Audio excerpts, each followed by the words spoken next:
want to understand, and I see that nothing ever seems to matter between us, and I see that nothing ever seems to matter to you. Look who's laughing now, standing in the crowd. All the words you say is just stuttering. Look who's laughing now, look who made it out. All the words you say is just stuttering. Look who's laughing now. I see you for exactly who you are. I'm over it.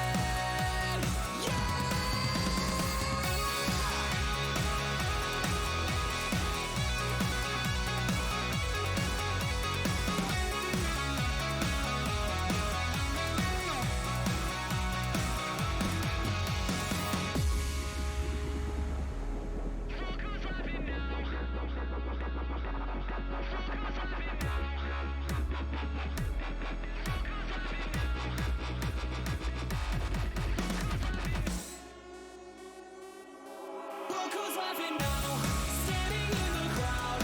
All the words you say is just stuttering. Look who's laughing now, look who made it out. All the words you say is just stuttering. Look who's laughing now, standing in the crowd. All the words you say is just stuttering. Look who's laughing now, look who made it out. All the words you say is just stuttering. Look who's laughing now.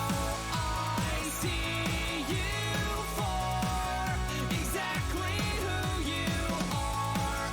I'm over it. Look who's laughing now. All right, good morning, everybody. So we're going to be starting in on biomes, landscapes, restoration, and management today. Let me get the window pulled up. If I can click properly. Okay, so this is something that when I originally got into biology that I was interested in, and I'm still interested in this day, is biomes, landscapes, restoration, and management. So we'll go through the outline. So we'll talk about terrestrial biomes. These are the ones that we're kind of concerned with because this is what we see all the time. We also have to worry about aquatic ecosystems, human disturbances to those ecosystems, landscape ecology, talking about how different parts of a biome and an ecosystem contribute to how those organisms interact. Restoration ecology, which is kind of a controversial topic, and you know there's pros and cons for both, for or against restoration.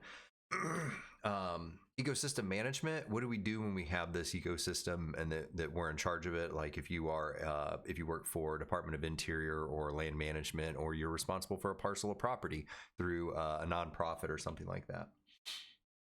So with terrestrial biomes, biomes are basically just an area that they share similar climate, topographic, soil conditions, and they have comparable communities, right? So if you were to describe biomes in large scale, these would be like grasslands, savannas, forest, and you could distinguish between hardwood and boreal forests. So these tend to be deserts. These are the kind of the large scale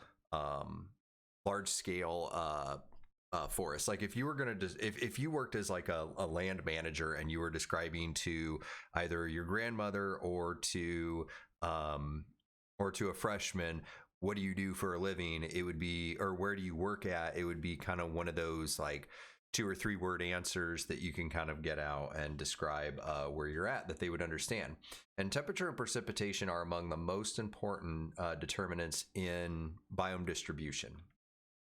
Most terrestrial biomes are identified by the dominant plants in their community. Hence when I said grasslands, boreal forests, hardwood forests. This graph is super common. One of the things you'll note is that you have an inverted x-axis. So your lower numbers are on the right and your higher numbers are on the left. But you can see the distribution of where different biomes fall at based off of precipitation on your y-axis and temperature on your x-axis. So if you have a place that is extremely dry and extremely cold, that would be a tundra. But if you have an area that's extremely dry but very hot, then you would fall into a desert. This is why it's really common that people refer to Antarctica as a desert, because it has this low rainfall, but they're just taking into account this rainfall aspect. They're not taking into account the temperature aspect. And there is a little bit of rainfall or precipitation in the desert, just like there is a little bit of precipitation in the tundra. And you have all the way up to tropical rainforests, and so you could see that they kind of follow this standard trend line with precipitation and average temperature. But this graph, whenever you look up anything about biomes, this is going to be the most common thing you see. I saw this when I was in high school. I saw this when I was getting my bachelor's. I saw this when I was getting my master's degree, when I was working on my PhD. You will see this graph almost anywhere. If you Google biome list or biome graph, this is what comes up. This will be the most common thing that you see with that. So we'll start with deserts. That's with one S. Characterized by low moisture levels and precipitation that is infrequent and unpredictable from year to year. The unpredictable is the key in there. You can have years with higher rainfall, but for the most part, the average is going to be on the lower end. There's wide daily and seasonal temperature fluctuations. One of the things that is kind of brought up all the time is when I was in the military and you went on a deployment, one of the things that they always said is bring sweatpants and a sweatshirt. And the reason that you bring a sweatpants and a sweatshirt is because, yes, during the day when you're on deployment, it's very, very hot, but at night it's really cold. Well, really cold being in the 60s.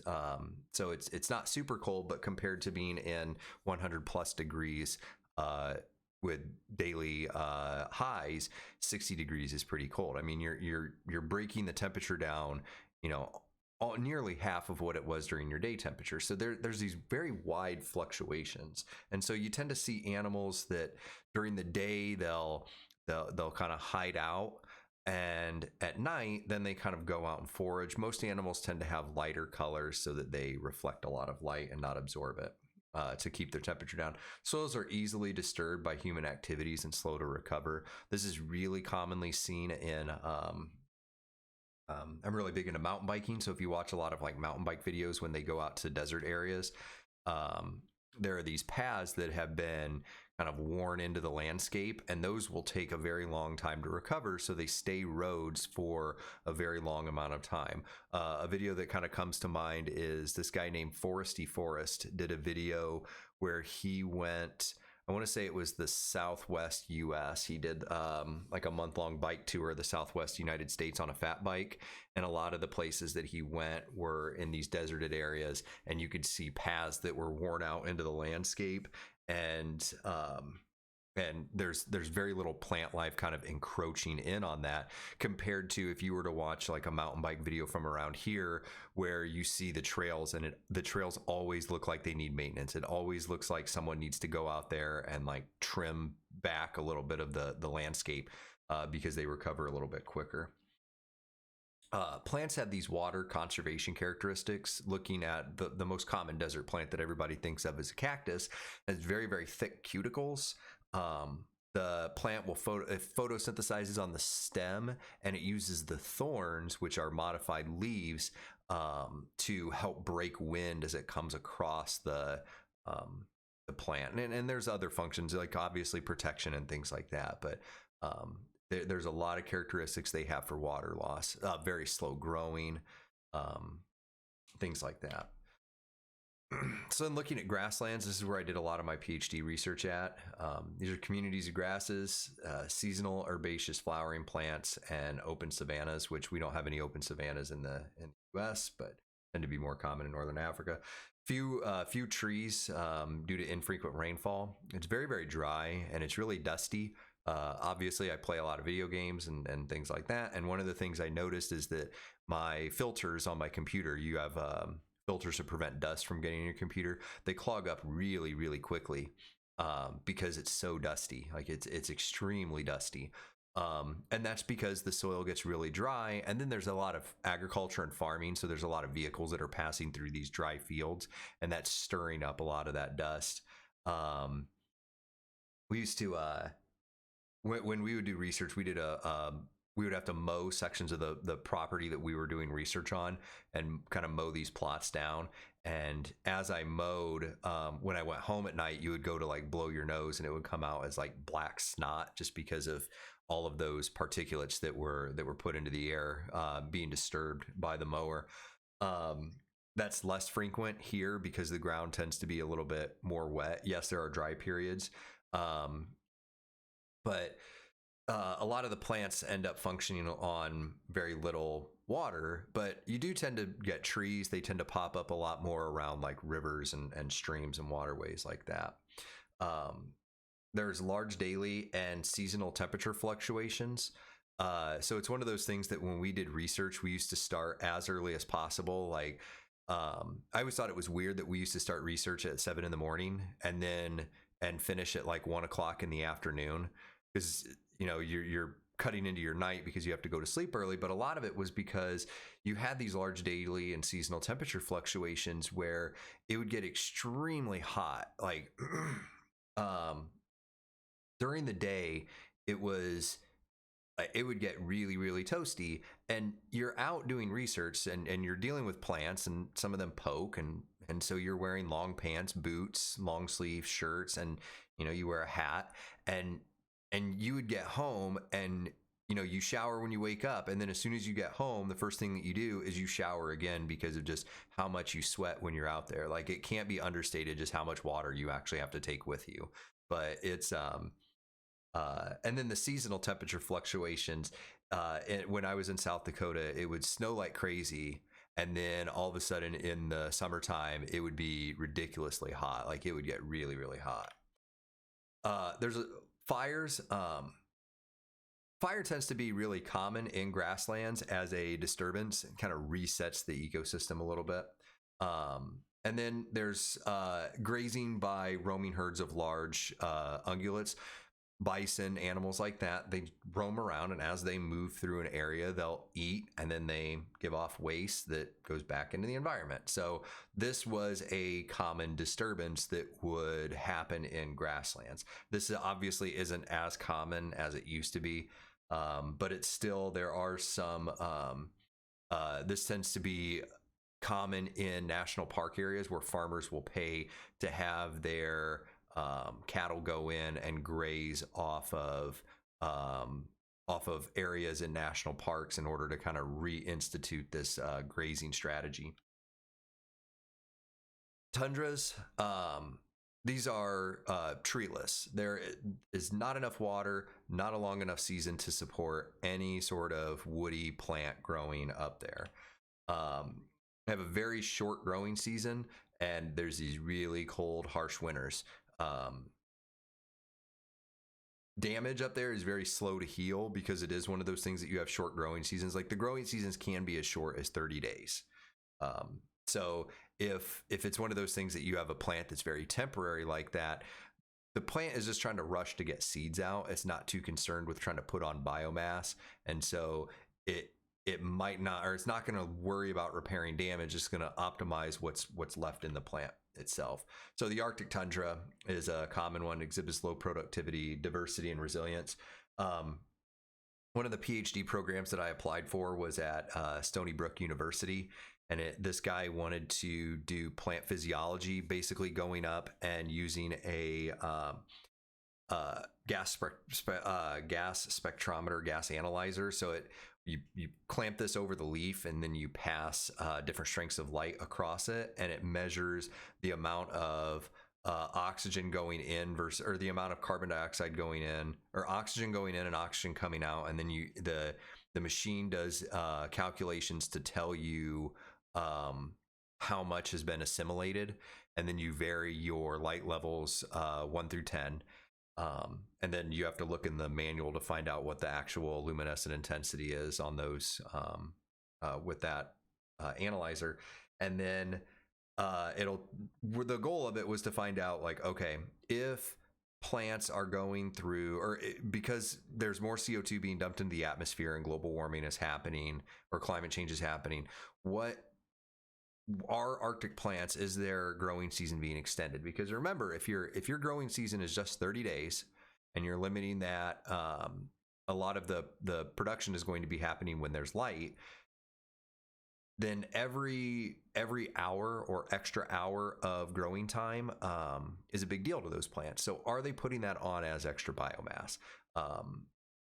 And the research project was going to be done in Barrow, Alaska, which is the most northern town in the U.S.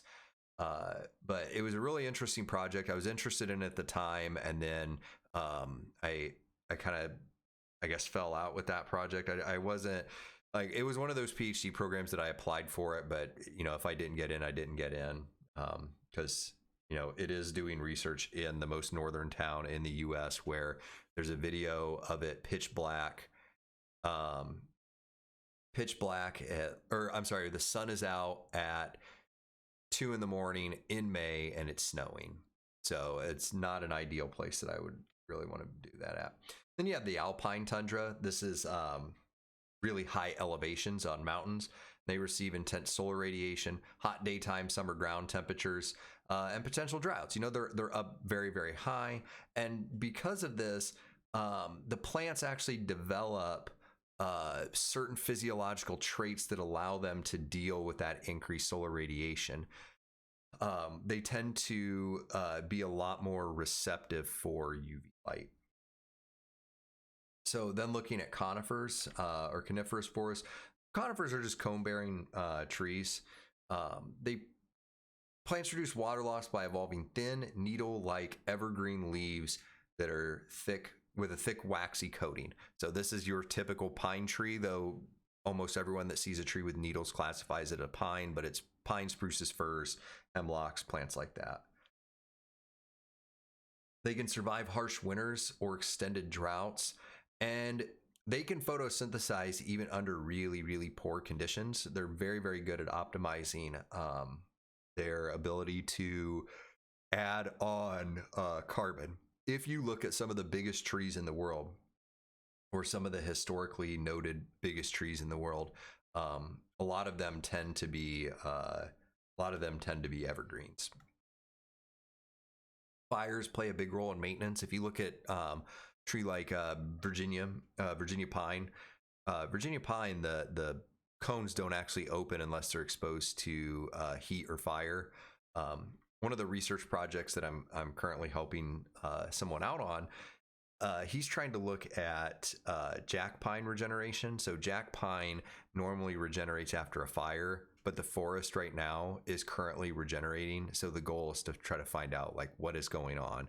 And it might just be like a gene expression strategy. We're not really sure, but fire does play an important role in a lot of these ecosystems, especially because it wipes out competition and allows those seeds to kind of go in fresh. So the most common one is the boreal forest. This is a broad band of mixed coniferous and deciduous trees between 45 and 60 degrees north in latitude. This is a circumpolar ecosystem. Canada, it does, the boreal forest does kind of start like northern upper peninsula of Michigan.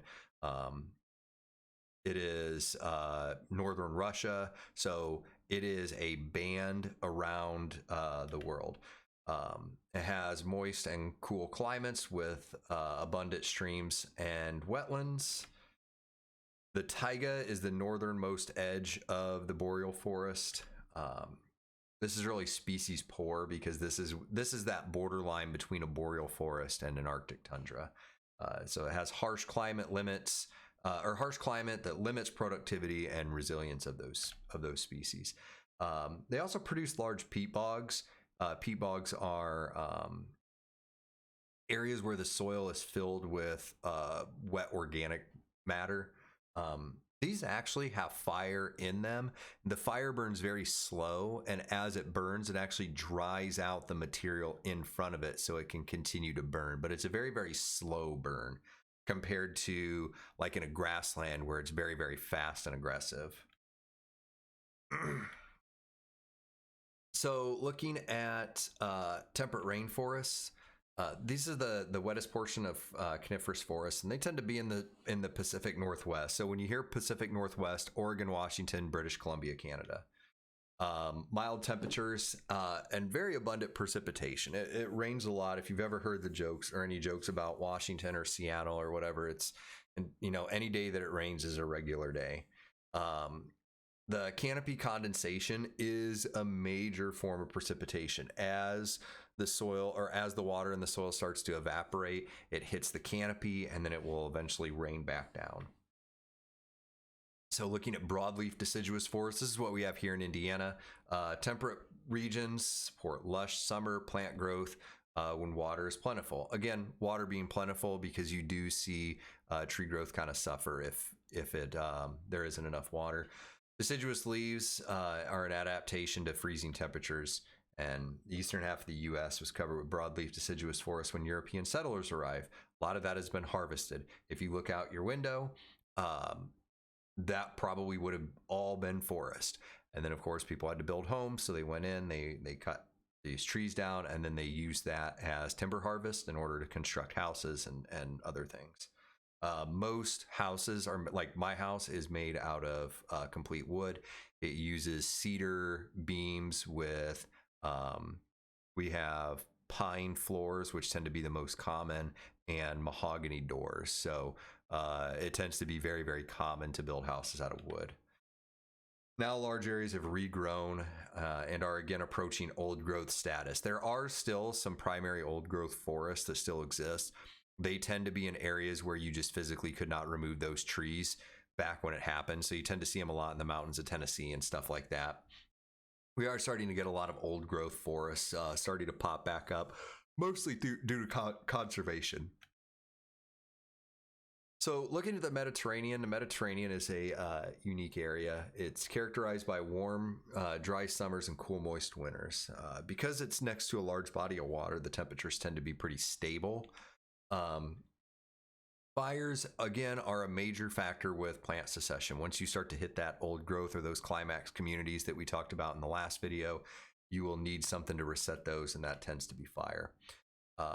In California, they're also called a chaparral forest, but they're these Mediterranean style plant communities. These are biodiversity hotspots. There's just a bunch of stuff there.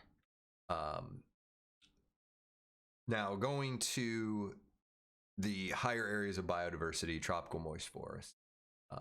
Humid tropical regions support one of the most complex and biologically rich biomes. There's a video that was done by, I want to say it was done by Veritasium. And one of the things that he said is, why is it that there are more, why are there more poisonous species in the tropics compared to everywhere else? Well, if you have more species, then the chances of them being toxic, you know, even if it's the same, you know, it's like 10% of 10 or 10% of 100. That you get more with 10% of 100. So therefore, that's why you end up with a lot of poisonous animals that live down near the tropics. Ample rainfall and pretty uniform temperatures. You know, it goes from hot to hotter and then back down to hot. You have cloud forests. These are high mountains where fog and mist keeps vegetation communities constantly wet. There's some pretty good videos about this in Brazilian rainforests. So tropical rainforests get more than 200 centimeters of annual rainfall with warm, hot temperatures year round. So it's just really wet, and being that you can have productivity year round compared to here where productivity is just starting. 90% of the nutrients are tied up in living organisms. The soils in these areas tend to be nutrient poor. The wetter the soils, they tend to be nutrient poor because there's no, it's easier to remove those. It's easier to remove those nutrients from the soil. Look at Venus flytraps. Venus flytraps, they don't actually eat bugs in order to get carbon. They eat bugs in order to get nitrogen, phosphorus, and everything else because they live in very nutrient poor soils. So there's rapid decomposition and nutrient cycling in these areas because it's highly productive and that things can happen year round. If a tree falls, then you can have constant fungus growing inside of it and breaking down those things, and detritivores consuming all of those things. So there's constant nutrient cycling. But thin soils cannot support continuous cropping and cannot resist erosion. So looking at tropical seasonal forests, these tend to be, as you start to move away a little bit from the tropics, you still have warmer temperatures, but they do have a growing season. So these are semi-evergreen, partly deciduous forests, tending toward open woodlands and grassy savannas, characterized by distinct wet and dry seasons with hot temperatures year-round. Not much to say about those. Aquatic ecosystems. So we're going to break aquatic ecosystems down into two things. Usually when you hear aquatic, most people think freshwater. Freshwater being lakes, streams, rivers, things like that. And then you have marine being saltwater. All right, so saltwater ecosystems cover vastly more total area and contain much greater volume of water than all freshwater bodies combined. You probably heard that there's more saltwater than there is freshwater. Yes, we have massive places like the Great Lakes, but we also have the Atlantic Ocean. Oceans hold a bulk of the world's waters. They're just massive. They also are extremely deep. Compare the deepest freshwater lakes versus the average depth of the ocean. So aquatic ecosystems are influenced by local characteristics of climate, soil, and resident communities, and also by adjacent terrestrial ecosystems. We talk about this a lot when we were discussing what were we talking? We were talking about food chains and food webs, about how aquatic and terrestrial tends to be pretty linked. So critical aquatic characteristics. You have to have dissolved substances. The organisms that live in these areas, they just can't go onto land and get what they need and then bring nitrogen, phosphorus, all that stuff back into the water. So they have to rely on having those dissolved into the water so they can gain access to that. There's also suspended matter. Looking at the rivers around here, everyone's like, oh, the rivers are dirty. No, the rivers aren't dirty. The rivers are clean. It's just there's a lot of suspended sediment in the rivers that makes them look muddy because there's a silty bottom. And being rivers, they do move. Depth is another characteristic because you start to decrease light penetration as you move deeper. Some dude filmed a video where he stuck a GoPro and then a bunch of caps of markers on the end of like a hanger in front of the GoPro, and then sent that underwater, and you can see the colors start to fade out, and it runs just along the electromagnetic spectrum for visible light. So reds disappear first and violets disappear last, but it's a really interesting video. And then you tend to end up with almost no light below around like 600 meters. Temperature is another factor. You can end up with thermoclines, which are very sharp areas of temperature change. I'm a diver, and when you're in the water, you can actually stick your hand into colder water. It looks like when you are when you're outside and it's really hot and you're looking at the road and you can see kind of the heat waves coming off of it. It looks like that as you start to descend into that colder water. It has kind of that film to it, but it's just a temperature gradient. Flow rate, how much does the water actually move? Is it calm? Is it a still lake? Are you near a place where there's a spring? Is there underwater currents? Things like that. Looking at bottom characteristics, what's the bottom of it made of? Is it limestone, rock? Is it made out of silt? Is it sandy? How do those characteristics influence what's in that community? And then internal convection currents, just like how the atmosphere stirs around, you end up with the exact same thing in water. And then the connectivity to other aquatic ecosystems. Is there a spring, an underwater spring or underground spring that feeds into it? Is there a river that flows into it? Is there a river that flows out of it? All of those things add up to those characteristics. So looking at a vertical component, this is vertical stratification is important. When we talked about how birds lived in trees and how they have a vertical component to them, same thing in water. You know, there are certain organisms that will survive at certain places. I had talked about whale falls, and as a whale dies and it starts to sink down into the ocean, there's going to be different creatures that I want to say attack it, but it's not attacking it. It's consuming it along its way down until it hits the ocean floor, where kind of all the bottom feeders are going to start to get a hold of it. And so that stratification is really important, because the ones that are at the bottom aren't going to be used to getting like the best of the best from the whale, because all of that stuff will have been picked off by the time it gets down to the bottom. So these tend to form distinct vertical subcommunities. Looking at diving, you tend to see a lot of the what you would think of as like the coral and stuff like that. Those like Great Barrier Reef organisms. You tend to see those near the top, and then as you go deeper, that's where you end up with kind of some of the wonky ones. So then the benthos is the bottom subcommunity. You can actually measure this, go to a river, and then scoop up some mud or debris, and then kind of filter through it. And you'll notice that there's a lot more in there than what you think. So just take a cup and just scoop up a little bit of the mud from the bottom of the water, and there's a lot of things in there. There tends to be lower oxygen levels as you hit that point.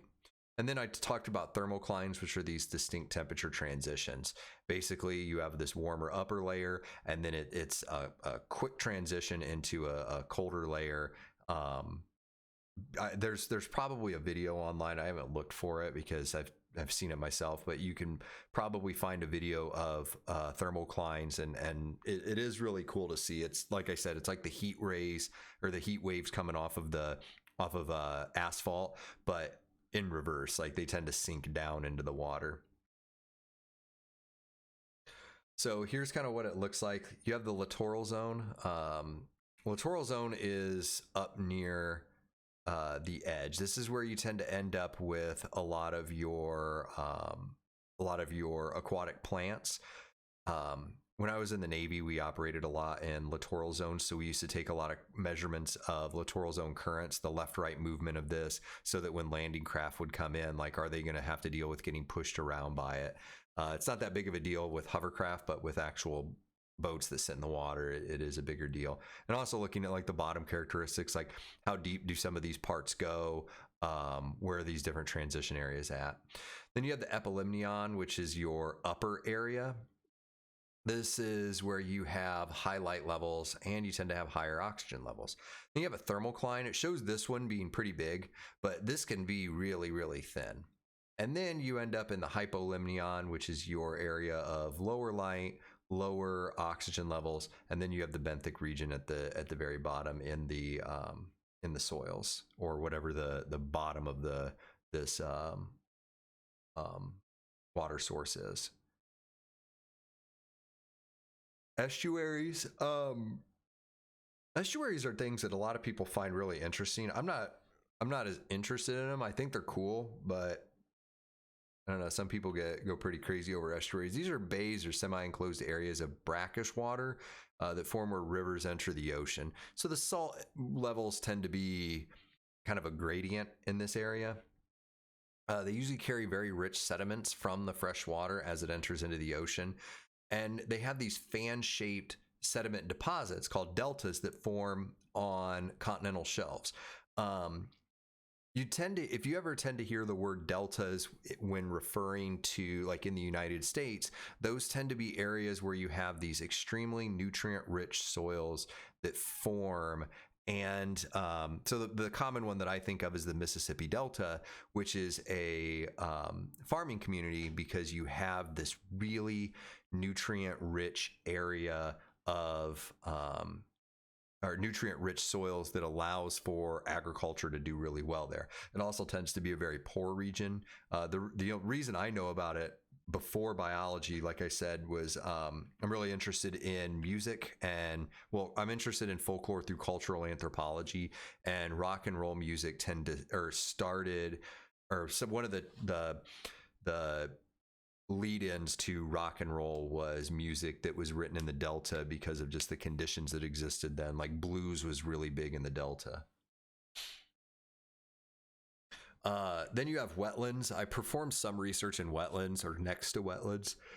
So this is land that is saturated or covered with water for at least part of the year, and this part of the year varies depending on who you ask. I've been told it's 50%. But I've also been told other numbers. So we'll just say part of the year and leave that up to interpretation. So swamps tend to be wetlands that have trees in them, and you tend to have the trees tend to be named after the soil. So wet soils tend to be called black soils. So you end up with like black ash. Black ash is a wetland tree. So you tend to end up with if you ever hear a plant that's like black something for that tree, it tends to be a tree that needs to either lives along a river in a riparian habitat or in a wetland. Marshes are wetlands that don't have trees, so they tend to have other plant communities that kind of colonize them. Then you have bogs and fens, which are waterlogged soils that accumulate peat, which is a type of soil that's very organic rich. Water is usually shallow enough to allow full sunlight penetration. So in these areas, plants that literally live on the bottom of the area or on the bottom of the wetland can still have full sunlight access. I mean, there is a slight amount of sunlight that is filtered out, but it's very marginal. Traps and so they tend to trap and filter water, and they store runoff. I did a lot of my research at this place called Little River Wetlands Project. They own a lot of property like Eagle Marsh, and Eagle Marsh being the place where I did some of my research. And the educational outreach person for it, she always used to say that wetlands are like kidneys for waterways. So they tend to bring in a lot of things, and they tend to filter out that water as it passes through. So then looking at coastal regions, you have barrier islands. A common way to think of this, the Outer Banks in Virginia, North Carolina, is a barrier island chain. So it's low, narrow, sandy islands that form offshore from coastlines. So that kind of provides this barrier to massive tidal surges. So they protect inland shores from surf. They're prized for human development. I mean, this is... the Outer Banks tends to be a very high-end community, so you can kind of compare it to like Lake Forest in northern Chicago, places like that, where it's these higher-end properties, because you're literally surrounded by water. Like you have to the east is the ocean, and to the west is this kind of inlet area of where part of the ocean is still in there, but you're not quite all the way to shore where you have solid landmass. There's a loss of vegetation in these areas because of human development that has triggered some erosion. And because of that, a lot of these areas are targets for conservation. Coral reefs are another type of barrier on these coastal areas, and they are basically accumulated skeletons of coral, and they form this limestone kind of barrier that limits surf damage to the shore itself. The depth is limited by light penetration. Again, these are going to be productive communities, so they're going to need, in order for productivity to happen, you're going to need light. And they're also among the most endangered communities. You've probably heard of coral bleaching, and this is where, as the pH of the water changes, I think they're called zooxanthellae. symbiotic bacteria that lives in coral leave the coral, and those bacteria is what gives coral its bright colors. So you end up with coral bleaching, where all you see is the calcified skeleton of the coral, so it has that white look to it. So barrier islands. Here's the ocean. So think about this as you're on the north end. You're looking south at the in like North Carolina, Virginia area with the Outer Banks. So you have the ocean. There's a beach here. You have a primary dune, and then as you get up over this dune, you start to end up with more productivity. Then a secondary dune, and then here's all of your houses. Then you have a back dune, and then it goes out into a bay or lagoon. It is not this narrow. It is at some parts, but for the most part, they're big enough that, you know, you're going to have entire communities and things like that.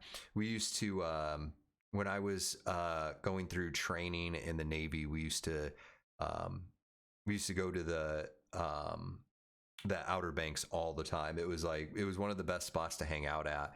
But again, it was very expensive. It's a really common vacation spot for people. And then when I was stationed in Virginia, I tend to go there a lot less often, but you could see the effects of it around, because I lived in Virginia Beach, you can see the effects of it around that area. So human disturbances. By some estimates, humans preempt about 40% of net terrestrial primary productivity. Temperate broadleaf deciduous forests are the most completely human-dominated biomes, and tundras and Arctic deserts are the least disturbed. Obviously, you can see why. We have social factors. We don't want to live places where it's extremely cold and there's not a whole lot of productivity.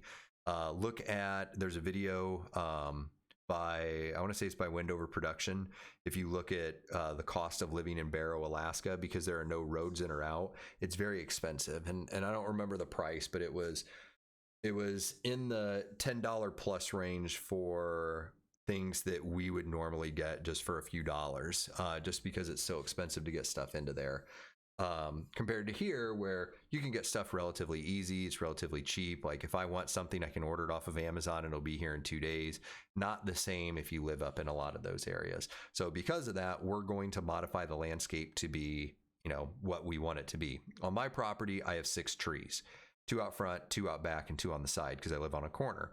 And but if you look at what this area would have been before this house was built, it would have been mostly trees, and there would have been a lot more than 6 of them. And the species that are currently here, only 3 of them would have been here, because I have 2 oaks and 1 eastern redbud, but the other ones would not have been here. They were brought over, or they're hybridized. About half of all original wetlands have been degraded over the past 25 years. There has been a big push recently.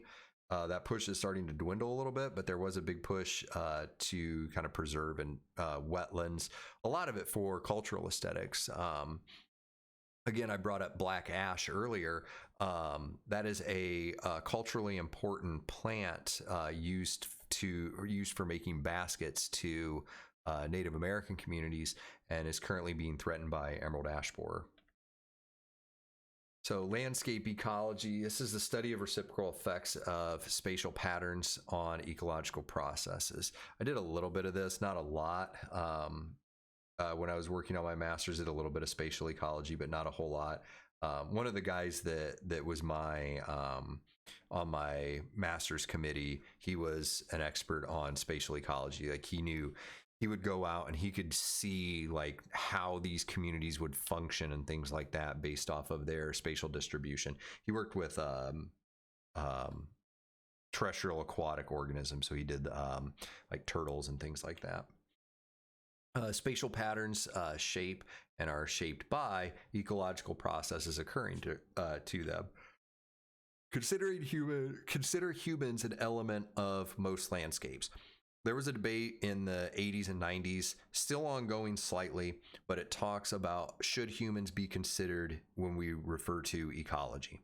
And kind of the consensus is yes, because we have such a strong influence over all the communities around us. The reason that I don't call where I live a hardwood forest, I call it a house, is because it's not a hardwood forest anymore. So we have changed how these landscapes function. So you have to consider humans part of this element with landscapes. Few places, if any, are devoid of human impacts. When we first started the course, the big thing that we talked about was the forest fires in the Amazon. And that is a direct result of human impact.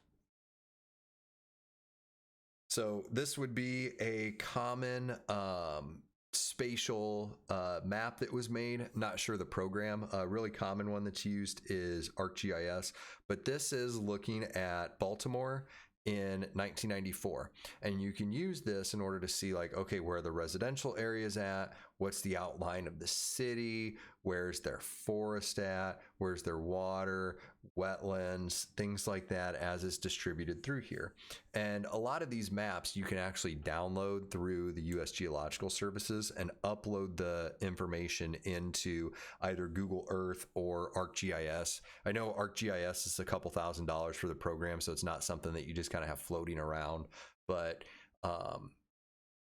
you can. Google Earth is a pretty powerful GIS. A lot of it is kind of getting through the learning curve of it, but you can look at maps similar to this in Google Earth. So patchiness and heterogeneity, which is heterogeneity is one of the words that I hate the most because it's just so stupid to pronounce.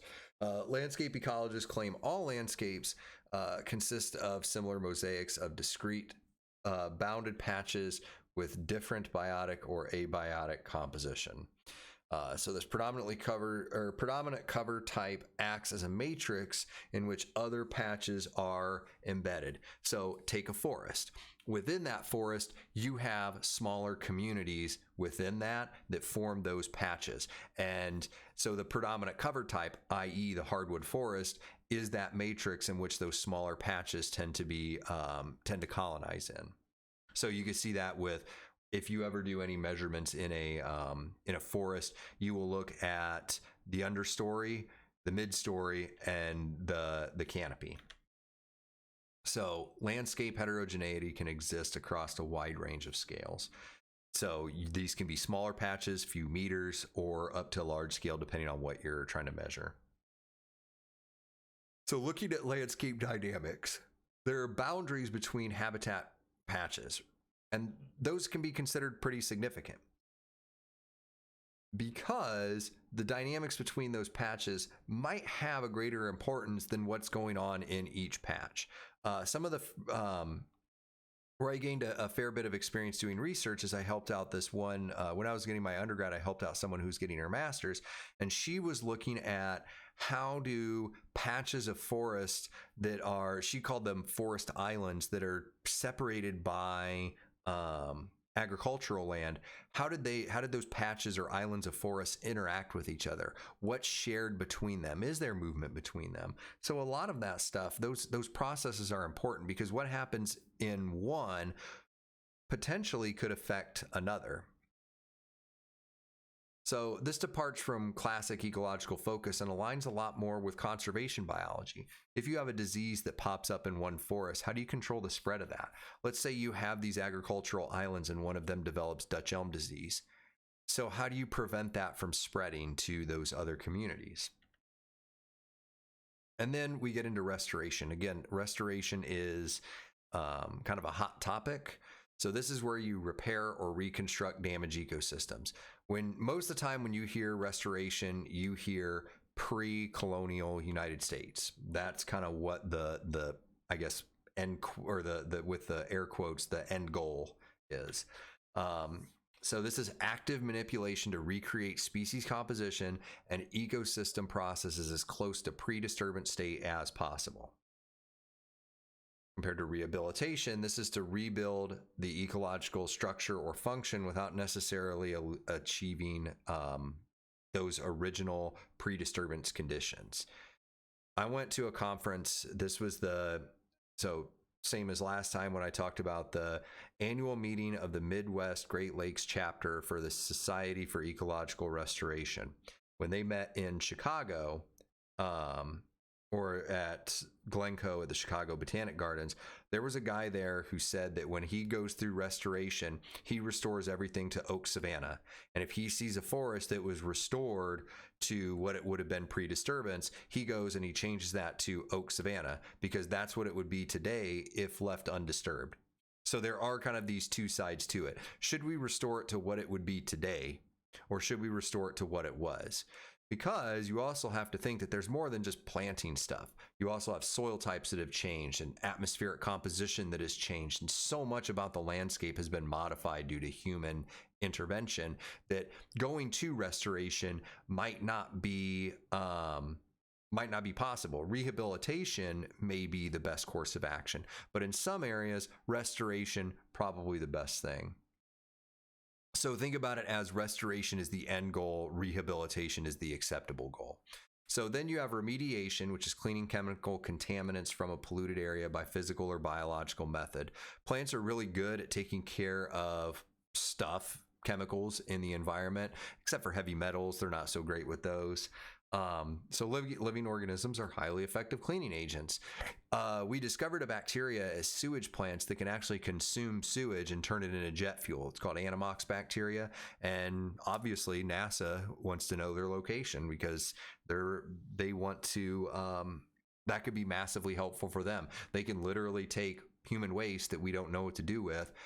Well, we do know what to do with it. You either clean it or you turn it into fertilizers, but you can also turn it into jet fuel, and it provides a use for this substance that we have to clean out of the environment that we didn't necessarily have a solution for previously.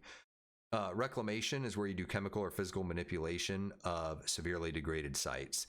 This is where if you have very nutrient poor soils or things, let's say it was stripped out due to agriculture, you add in nutrients, you add in some physical manipulation to it, and then now you have this kind of modified-ish ecosystem of what it would have been before, kind of with some changes. Historically, irrigation projects to transform wetlands and deserts into agricultural production. Again, watch the video with Foresty Forest where he does his Southwest tour, because there was a lake that was drained in order to provide water, and because that lake was drained, that area is now a desert. And so now that was a few years ago. Now the talk is, okay, could we restore this area into something else, since it used to be a highly productive area with a lake in it? Recreation is where you attempt to construct new biological communities on a severely disturbed site where basically nothing is left to restore. This is going from a barren landscape that has been completely stripped out and destroyed to a lush biological community. This is very difficult, and it's also very costly, because remember, yeah, we all kind of care about the environment to an extent. We're one of the people that lives here. We all want to drink clean water and breathe fresh air, but at the same time, we also have to supply food and resources to our families. So cost is a big deal in this. Then there's mitigation. This is where a lot of people tend to go the route of mitigation if they're concerned about money. And this is where you tend to reduce the damage, not necessarily full restoration, but it's like, okay, where it's at right now, we want to stop any future loss that could occur. So that, again, are often required to mitigate or stop damage caused in one area by recreating a comparable biological community somewhere else. Restoration ecology questions. These are the current takeaways. If you want to do research in the field, these are kind of a lot of the philosophical questions that are being asked. Is the best strategy to avoid destruction, or is nature simply a social creation that we can use? You know, I like to live in a house, but at the same time, I don't like to see every tree cut down. Under what conditions can or should we just walk away and let nature take care of itself? And this question is currently being answered with a dollar sign, because there is a point where it's like, okay, this is too much money. This is way too much money to deal with. What do we do? What role should community or plant authenticity place in restoration?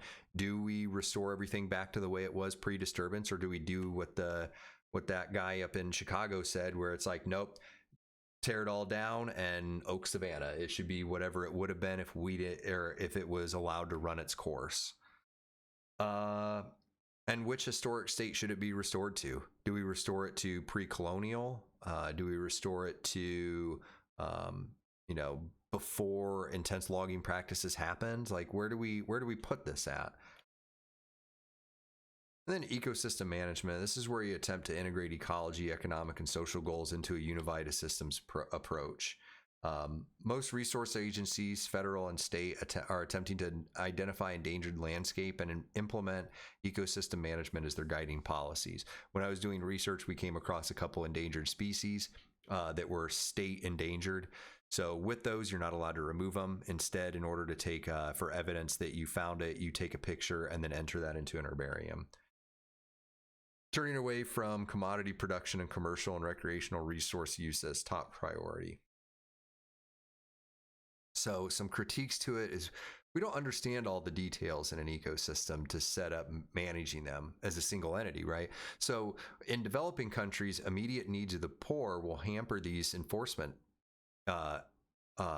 policies. Look at Brazil and the rainforests.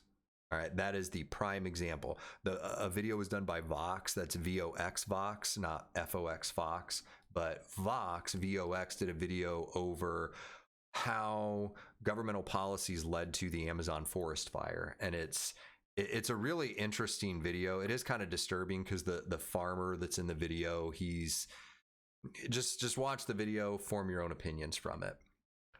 So then there's this whole thing, preservation or management.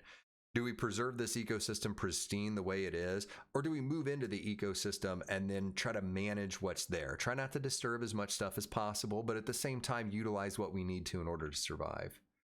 So wrapping this whole thing up, talked about terrestrial biomes and how they're measured, aquatic ecosystems, which remember there's two, freshwater and marine. And then estuaries. Human disturbances, how humans play an impact on the environment around them. Landscape ecology, just what's going on. Restoration and all the things behind restoration. Management of ecosystems was kind of the last point. And then here's a beautiful picture. This is called a forest, and this is a river. And this would be either river or stream that leads in. Oh, it looks like it just does a little curve. But you could see some management techniques applied here. And then there's a road. So that's pretty much it. I went over a little long. The next one is going to be on Friday because we have a meeting scheduled for Thursday. If you have any questions, send me an email. I will be in Google Meets after this so that we can, I can answer any questions that you guys have. But I will see everyone over there. Thanks for tuning in.